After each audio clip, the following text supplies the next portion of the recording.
A principios del siglo XX, rusos y británicos pelean por establecer su control económico e ideológico en Irán y por modernizar al país. En 1907, un acuerdo entre ambos imperios divide el territorio iraní en dos áreas de dominación, una para cada parte. En 1914, cuando estalla la Primera Guerra Mundial, el territorio iraní se vuelve un campo de batalla forzado. El emperador, o Shah de Irán, Ahmad Shah Qajar, es un gobernante débil y no puede impedir que tanto rusos como británicos usen el suelo iraní para atacar desde allí al Imperio Turco Otomano. Y la ocupación se incrementa cuando tiempo más tarde los británicos deciden luchar desde Irán contra la Revolución Rusa. Crece la indignación en la población iraní por las invasiones continuas al suelo de la nación. 1929. Las primeras revueltas. En 1919, el emperador iraní Ahmad Shah Qajar firma un polémico acuerdo con Jorge V, rey del Reino Unido y emperador de la India, mediante el cual Irán cede la explotación petrolera en forma casi hegemónica al Reino Unido y obtiene a cambio la construcción de un ferrocarril, armamento, un préstamo de 2 millones de libras y consejeros británicos para asesorar al gobierno. Surge el descontento popular por la incesante ocupación extranjera, crece el nacionalismo y la lucha interna por el control del país.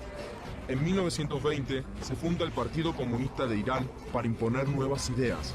Ese mismo año, un joven huérfano comienza sus estudios religiosos, un joven que llegará a convertirse en el más influyente ayatolá.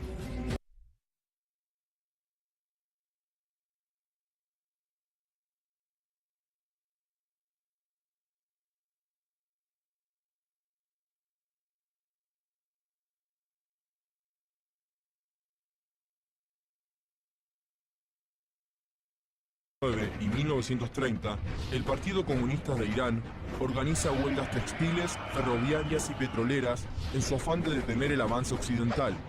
El gobierno ejerce una dura represión y detiene y encarcela a los líderes del partido.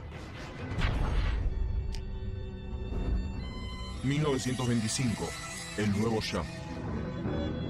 En 1925 es coronado Shah de Irán Reza Pahlavi, jefe militar que, apoyado por los británicos, ha venido concentrando el poder.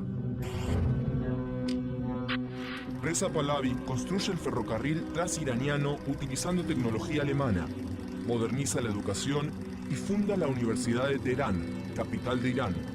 Y el país se industrializa gracias a las inversiones provenientes de Alemania.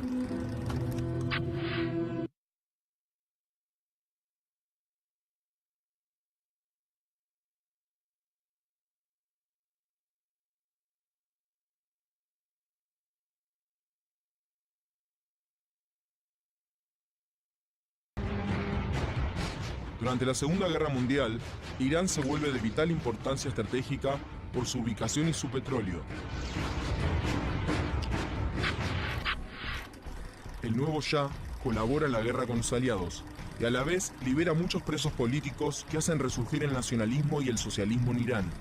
En septiembre de 1941 se funda el partido Tudeh, afín a la Unión Soviética y de tendencia marxista-leninista. Tudeh: derechos individuales más derechos constitucionales, más democracia contra el fascismo, el imperialismo y el militarismo. Para 1945, el Tudeh es la primera organización de masas de Irán. Cuando termina la Segunda Guerra Mundial, en el 45, la pobreza domina a Irán. Hay inflación, escasez de productos de primera necesidad y pobreza en el campo y la ciudad. El Tudeh organiza a los obreros para exigir reformas sociales y económicas. Rabar, el periódico del Tudeh, consigue una tirada de 100.000 ejemplares, 3 veces más que el periódico oficialista. Harry Truman, presidente de Estados Unidos, vislumbra la amenaza comunista en Irán y en 1947 firma un acuerdo de ayuda militar y de asistencia para el entrenamiento de las Fuerzas Armadas iraníes. Esta occidentalización de las Fuerzas Armadas incrementa la intolerancia popular. En febrero de 1949, le disparan al Shah durante la ceremonia aniversario de la fundación de la Universidad de Teherán. El Tudeh es acusado del atentado y sus líderes son apresados o escapan a la Unión Soviética. El partido Tudeh y todos los partidos de tendencia izquierdista son proscriptos. El pueblo necesita un referente y no hay líderes políticos. Para 1950, Jomeini es nombrado ayatolá. En 1951, el primer ministro iraní, Mohammad Mossadegh, decide nacionalizar el petróleo que extraen los británicos. El Reino Unido prohíbe a Irán vender el petróleo y amenaza con enviar su flota de guerra. Como respuesta, en 1952, Mossadegh hace una histórica defensa de su decisión ante las Naciones Unidas, que no brindan solución al conflicto. Así, el Reino Unido, junto con los Estados Unidos, da un golpe de Estado y destituye a Mossadegh. Sin primer ministro y sin partidos opositores, el poder en Irán no es del pueblo, sino únicamente del Shah. En 1957, con ayuda de la CIA, el Shah crea la Savak, la inteligencia iraní, un organismo cruel que represiona a opositores políticos, que cada vez son menos. 1961, el nuevo líder. En 1961, muere el ayatolá Borujerdi, el mayor líder religioso islámico, y Jomeini comienza a ocupar su lugar. En 1963, el Shah realiza una serie de reformas conocidas como la Revolución Blanca. Mejora el sistema educativo, introduce el voto femenino, otorga mayor participación de los trabajadores en las fábricas y beneficios a más de 4 millones de pequeños. Y el sentir religioso del pueblo encuentra su símbolo en Jomeini. A través de diversos comunicados, Jomeini intenta develar las intenciones antiislámicas del Shah y los Estados Unidos, hasta que pronuncia un discurso en el que llama a los musulmanes del mundo a luchar contra los Estados Unidos e Israel, a los que también ve como enemigos del Islam. El 5 de junio de 1963, Jomeini es encarcelado y grandes ciudades iraníes como Teherán, Qom, Mashhad y Shiraz se levantan en su apoyo. El Shah reprime y deja 15.000 rebeldes muertos. Luego de 8 meses de prisión, Jomeini es liberado por el Shah, que busca pacificar el país.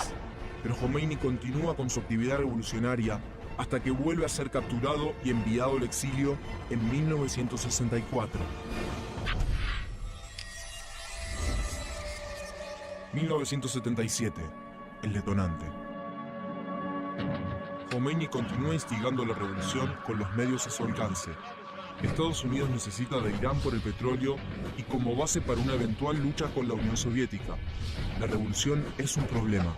En 1977, Mostafa, el hijo de Jomeini, muere en Irak. Los revolucionarios culpan a la Savak. En enero del 78, estudiantes y religiosos del Islam se levantan pacíficamente en Qom. En agosto de 1978, la Savak incendia un cine mientras se proyecta una película sobre una protesta campesina. Deja 400 muertos. Al día siguiente, más de 10.000 personas marchan al grito de "hay que quemar al Shah". Jomeini ordena más protestas pacíficas, pero cada una de ellas termina con sangre. El Shah declara la ley marcial, prohibiendo todo tipo de demostración revolucionaria. 8.000 manifestantes avanzan contra esa ley por las calles de Teherán. 4.000 de ellos mueren en lo que se conoce como Viernes Negro. A pedido del Shah, Saddam Hussein, el militar de mayor influencia en Irak, envía a Jomeini lejos de Medio Oriente y el ayatolá continúa su actividad revolucionaria desde su nuevo exilio en París. A principios de diciembre de 1978, millones de personas se manifiestan contra el Shah en Teherán.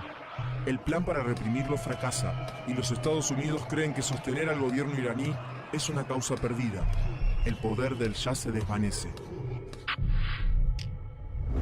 Carter, presidente de los Estados Unidos, intenta despegarse del Shah y nombra como nuevo primer ministro a Shapur Bakhtiar, un hombre de la oposición al régimen. El Shah y Bakhtiar conviven por poco tiempo.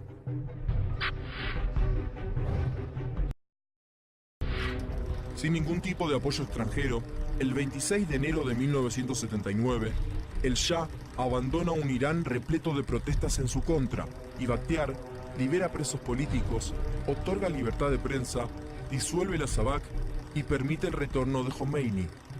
3 millones de personas reciben a su líder político y espiritual.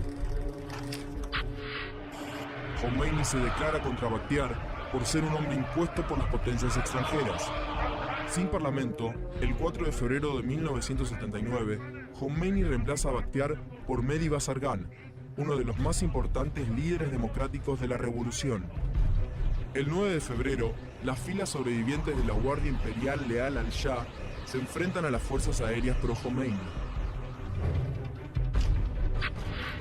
Pero los revolucionarios toman todas las instalaciones militares, los edificios gubernamentales, las estaciones de TV, la radio y los palacios. Finalmente, el 11 de febrero de 1979, se proclama la República Islámica de Irán. Preámbulo de la Constitución de la República Islámica de Irán. La Constitución de Irán, en tanto expresión de la cultura, la sociedad, la política y la economía de Irán, está basada en principios y preceptos islámicos que reflejan las aspiraciones de la comunidad islámica. El Islam, entonces, logra aunar el nacionalismo, la lucha por la liberación, la religión y la ideología ante un Occidente que amenaza con imponerse en Medio Oriente.